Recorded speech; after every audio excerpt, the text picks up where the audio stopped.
You guys are watching the Dallas Cowboys Report. I am your host, Tom Downey. We're answering all of your questions as part of today's live NFL mailbag, beginning with a super chat.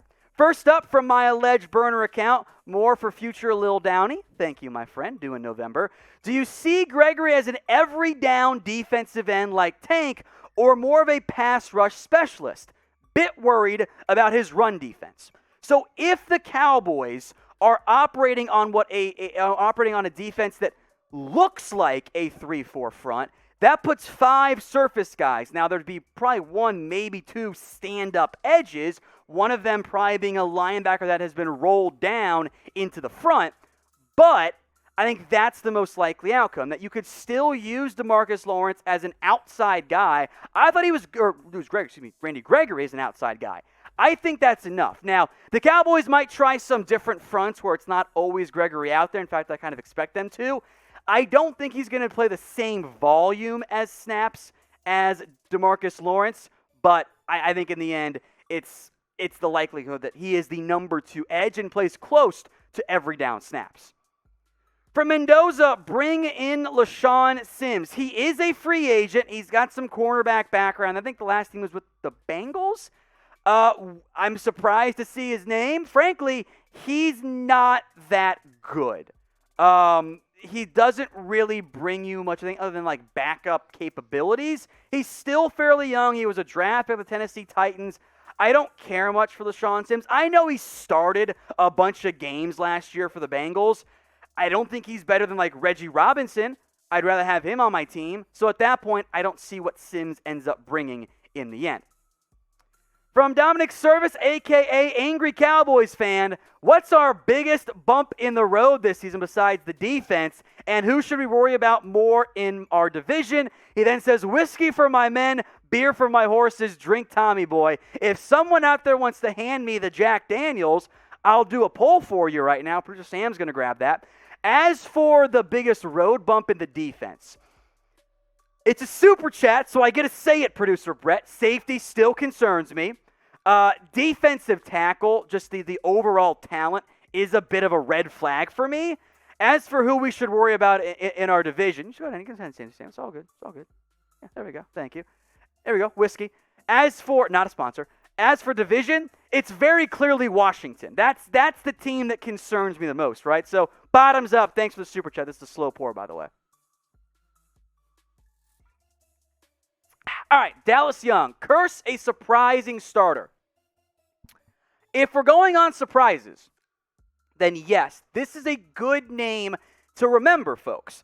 Cowboys brought him in, rather cheap contract, not guaranteed anything necessarily, but the depth at safety's bad. It's Donovan Wilson, who's a bit banged up right now, then Jayron Kearse behind him. Now, Damontae Kazee seems locked and loaded at the free safety spot. Then there's Darian Thompson beyond that, and he's not very good, if we're being honest, at all. That's a bit of a red flag there.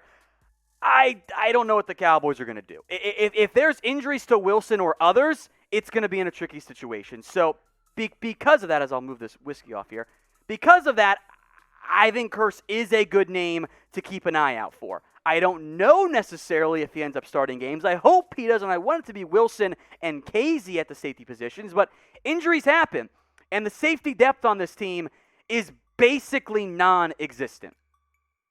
From Stuart Banks, what role will Quinton Bohanna play for this team? If things go correctly, he might be a starter sooner than you'd expect for a 6th-round pick at the nose tackle spot. Of the guys on this team, he is the last remaining option for fatties only, if we're being real here. 327 pounds. The dude's massive. However, he was also a 6th-round pick. I had him graded out as a later round guy because he plays at 6'4". He plays very tall, and he loses leverage far too often. He plays with his pad level too high, if you want to get technical with it there. He gets pushed out a little bit too often as partially a result of that. So there is room for growth as it relates for Quinton Bohanna. But I could see a scenario in which, if he impresses, he carves out a very early role. I want you guys now to predict for me or not let's predict, but who will be the best defensive tackle for the Cowboys? Is it Bohanna, Odighizuwa, Tristan Hill, Brent Urban? Is it Neville Gallimore? Get your votes in for me right now. This is the pinned comment on today's video. So if you get the ad break, scroll on down and let me know. From Elmatic7, Tom, do you see the Cowboys bringing Jourdan Lewis off the edge from time to time? He's good for a couple sacks a year. As the nickel corner blitz, yeah, I think that we know that play exists. We saw Orlando Scandrick do it at a very high rate. There was a while there where I swore Orlando Scandrick was the best pass rusher on the Cowboys team because he was the only one getting sacks for a while. But yes, I think you'll see the occasional nickel corner blitz out of Jourdan Lewis. From Thomas Leach, why is Dak so disrespected? Number 50 of the NFL's best players. I think it was on the PFF list, is what you meant to type there. Dak's coming off the injury. It's whatever. Honestly, I wouldn't worry too much about the situation as it relates to Dak Prescott where he's rated. Just go win games. If you win games, everything else will come into place after that. From Darren Schamberger, why don't we pick up David DeCastro? Maybe we can give him a 1-year deal. He's better than Quinnen Williams. So, couple things here. Number one, DeCastro is a right guard. So you would be asking for a position switch there, which could be a bit of an issue moving from right guard to left guard. Also, DeCastro's ankle is apparently messed up, and he's considering retirement. I think that's a big reason why the Steelers have released him. Now, in his prime, yes, he was definitely better than anything we've ever seen out of Quinnen Williams' first-round pick. He is aging. The medical is a big-time factor. So I get the question. I think there's a very good chance DeCastro retires. I know Pittsburgh just cut him. That, I think, is an underlying reason why. Now, if you guys want to chat Cowboys live with us here at the Dallas Cowboys Report, hit that big red button and subscribe. The link you see at the bottom of your screen, youtube.com/CowboysTV.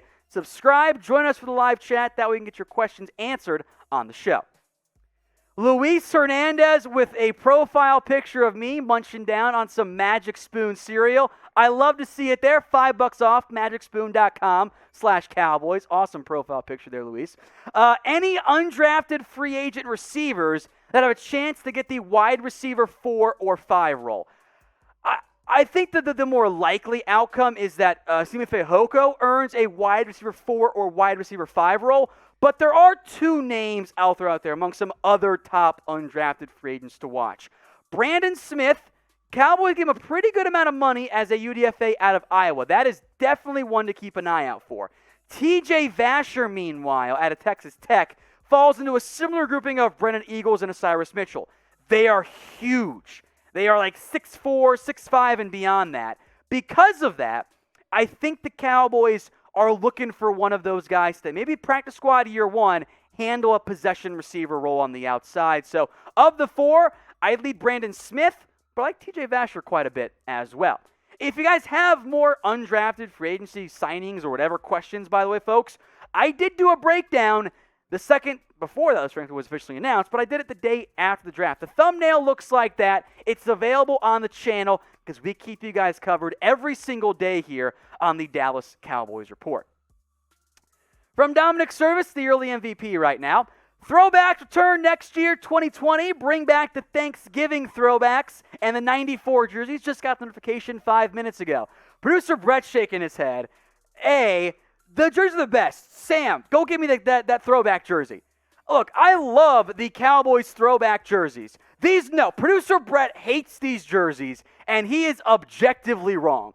The Cowboys throwbacks, I know what you're talking about. You're talking about the star on the helmet and the star on the shoulder pads. These Cowboys jerseys are the absolute best. I love these. These are my favorite ones.